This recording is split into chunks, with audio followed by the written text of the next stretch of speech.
नमस्कार, मी शीतल. स्वागत आहे आपल्या यूट्यूब चॅनलमध्ये. तर आज आहे तुळशी विवाह म्हणजे तुळशीचं लग्न आणि कालच्या एकादशीची बारस आहे. तर आज सकाळच्या स्वयंपाकामध्ये घोळची भाजी, चपात्या, भात, वरण आणि हे डाळीचं थोडंसं पुरण बनवलं आहे. संध्याकाळी तुळशीला नैवेद्य दाखवण्यासाठी आणि भात बनवला आहे. मग आम्ही दोघींनी जेवण केलं आणि मग लागलो संध्याकाळच्या तयारीला. तर संध्याकाळी पुरण घालणार नव्हतो, तर दूध खीर म्हणजे बासुंदी, चपाती, भाजी बनवणार होतो. कारण घरामध्ये सर्वांनाच आजार आलेले आहेत, मुलांना, मोठ्यांना, सगळ्यांनाच. जर ते पुरण किंवा तळलेलं खातील तर आजार आणखीन वाढेल. साधाच बेत करायचा ठरवला. तर थोडे ड्रायफ्रूट घेऊन बासुंदी बनवून घेतली. अशी दूध खीर छान आटवून बनवून घेतली. मस्त तयार झाली होती बासुंदी. त्यामध्ये सगळे चिरलेले कापलेले फ्रूट आणि बेदाणे घालून जायफळ घातली आणि थोडासा भाजलेला रवा घातला, अगदी थोडासा, म्हणजे थोडीशी घट्ट होईल खीर म्हणून. वरून साजूक तूप घातलं. हे गावरान गाईचं तूप आहे, म्हशीचं नाही. दुधामध्ये दूधसुद्धा गावरान गाईचंच आहे, पण थोडीशी लालसर दिसत आहे ही बासुंदी. मग वरून कितपत गोड हवं आहे तेवढी साखर टाकून घेतली. आमच्या घरामध्ये दूध खीर किंवा बासुंदी सर्वांनाच खूप आवडते. मग लग्नाची तयारी म्हणून तुळशीच्या समोर असं शेणाचं सारवण करून घेत आहे. आमच्या इथं तुळशी वृंदावन नाही अजून बांधलेलं, म्हणजे पुढच्या वर्षीपर्यंत होईल बांधून. पण यावर्षी आमच्या दारामध्ये न लावता आपोआपच एक तुळस आलेली आहे. पण ती इतकी छान आणि इतकी मोठी आली आहे की त्याच्यासमोरच हे सगळं तयारी करून घेत आहे. त्यात तुळशीचं लग्न लावून द्यायचं आहे. अशा भरपूर छोट्या छोट्या तुळशी आलेल्या आहेत, पण एक मोठी आलेली आहे. मग त्याच्यासमोर थोडंसं शेणाचं सारवून घेतलं. शेण आणलं, पाण्यामध्ये कालवून असं डब्याने छान केले की छान वाटतं अंगण. आणि परत रांगोळी काढली की सुंदर दिसते. मग लग्न करतानाही तुळशीचं छान वाटतं. मग दिवे सर्व आणले गोळा करून, त्यामध्ये वाती घातल्या. वाती तर काय अगोदरच बनवून ठेवलेल्या होत्या. वाती घालून तेल घालून घेतलं आणि दिवे तयार करून ठेवले. मग पूजेसाठीचं लागणारं ताटसुद्धा तयार केलं. त्यामध्ये सर्व सुवासिनीचं लेणं वगैरे सगळं काढलं आणि ताट दोन्ही तयार केलं. तोपर्यंत यांनी शेताहून ऊससुद्धा आणलेला होता लग्नाला लावण्यासाठी. मग मी छान अशी रांगोळी काढून घेतली तुळशीच्या समोर. आधी असं फिकट रेखाटून घेतली.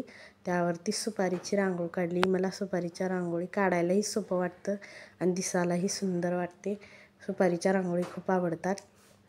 मग रांगोळी काढून बाहेरची तयारी सर्व उरकून घेतली. छान कलर भरून मस्त अशी रांगोळी तयार करून घेतली आणि सर्व रांगोळीचा पसारा आतमध्ये नेऊन ठेवला.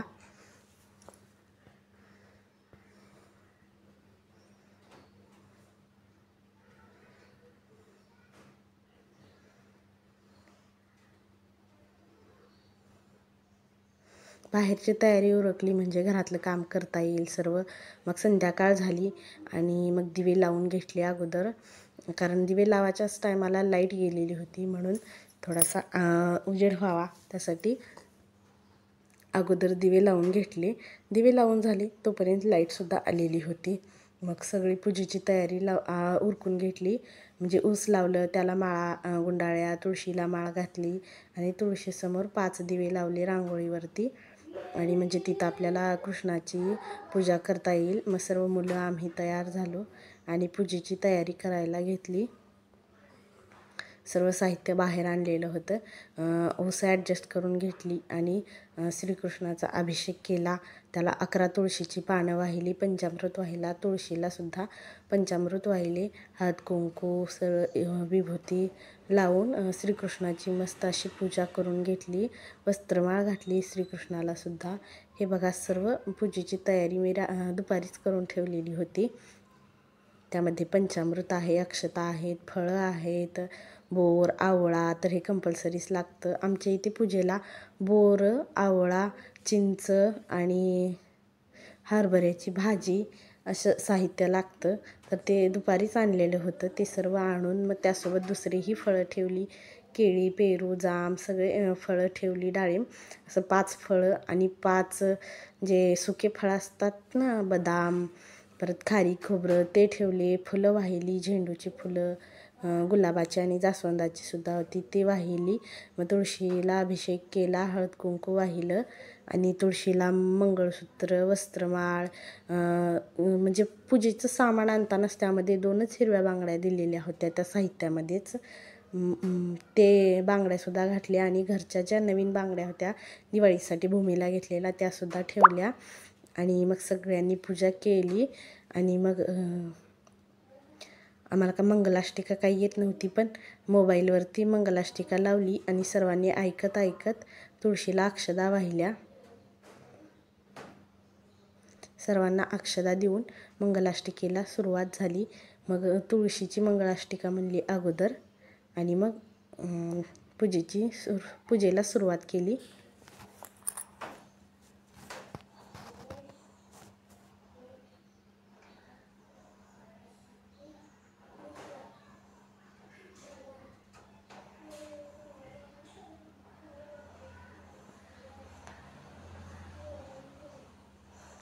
तुळशीची ओढणी राहिलेली होती, ती ओढणी आणली. म्हणजे सर्व साहित्य ठेवले होतं, पण मुलांना साहित्य बाहेर घ्यायला सांगितल्यामुळे त्यांनी ओढणी मध्येच विसरली. मग ती ओढणी घेऊन आले. पूजा झाल्यानंतर ओढणी घातली आणि मग आम्ही मंगलाष्टिकेला सुरुवात केली. मग अगोदर तुळशीची मंगलाष्टिका म्हणली आणि मग बाकीच्या 4 म्हणल्या, अशा 5 मंगलाष्टिका म्हणल्या.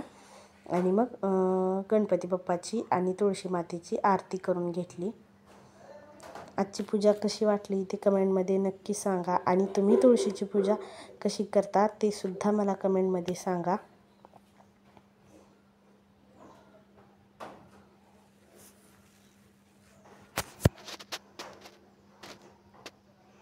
आमच्या इथं वृंदावन नाही, त्यामुळं असं खाली थोडंसं वेगळंच वाटत होतं पूजा करायला. वृंदावन असलं की वृंदावनाला साडी, घोंगट अगदी छान नेसवता येते.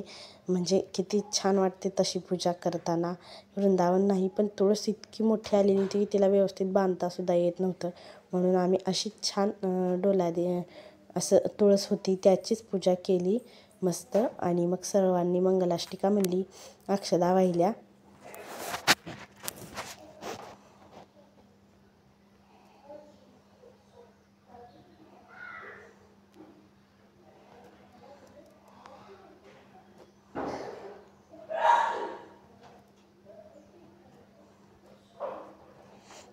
मुलांचा तर गोंधळ दिवसभर होता. आज आमच्या घरी लग्न आहे, आज आमच्या घरी लग्न आहे, फटाके वाजवायचे, म्हणून त्यांचा दिवसभर गोंधळ सरत नव्हता.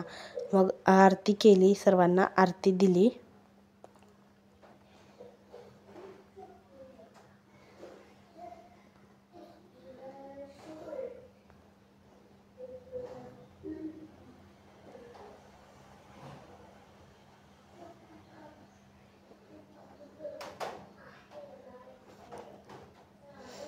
तुळशी मातेला बासुंदी आणि जे पुरणाचा नैवेद्य केलेला होता त्याचा नैवेद्य दाखवून पाया पडून घेतले सर्वांनी.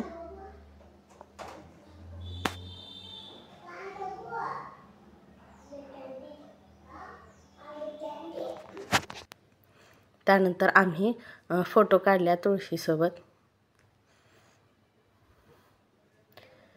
आणि मग आली फटाके वाजवायची बारी. कारण फटाके वाजवल्याशिवाय तर दिवाळी आली असं तर वाटतच नाही.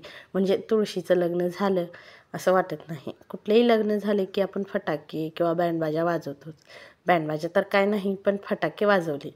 हे मोठे आवाज होते 2च, ते वाजवून घेतले. हे वाजवल्याच्या नंतरच वाटलं की खरंच दिवाळी तुळशीचं लग्न झालं असं वाटत होतं. बाकीचे काय फटाके तर असतातच, पण हे रात्रीच्या टायमाला असे फटाके वाजवायला खूपच आनंद होतो.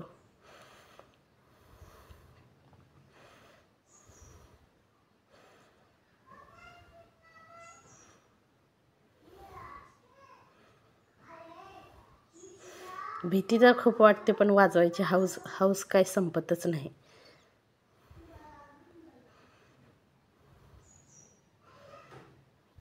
मग असे सगळे फटाके वाजवून पाऊस, झाड, कोण याला पाऊस म्हणतं, कोण झाड म्हणतं, मोठे आवाज वगैरे सगळे वाजवून झाले.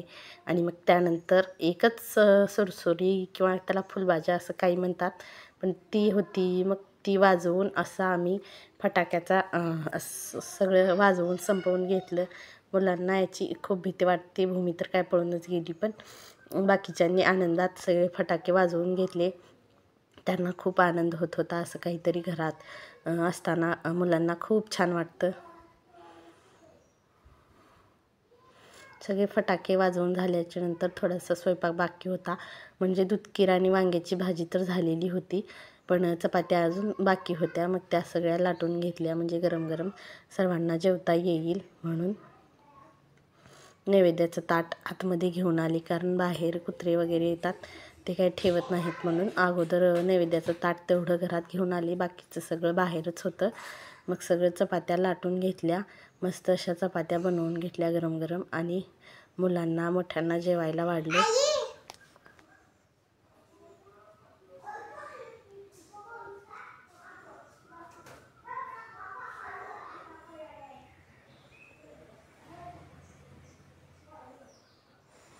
चपात्या लाटून झाल्यावर अगोदर मुलांना जेवायला वाढलं. तर बासुंदी चपाती, मुलांना भाजी काय तिखट होती पण त्यांना दिलेली नाही, पण त्यांना बासुंदी आणि चपाती खूप आवडली. मुलं छान पोट भरून जेवण केली. मग त्यानंतर आम्ही दोघींनीसुद्धा जेवण केलं. तर असा होता आमचा हा आजचा छान तुळशी विवाहाचा दिवस होता. तर तुम्ही कसा साजरी केला ते कमेंटमध्ये नक्की सांगा, आणि व्हिडिओ आवडला असेल तर लाईक, शेअर आणि सबस्क्राईब नक्की करा. तर भेटूया आपण पुन्हा अशाच छानशा एका व्हिडिओमध्ये. तोपर्यंत सर्वांना माझ्याकडून धन्यवाद. तर सर्वांनी या आमच्यासोबत जेवायला.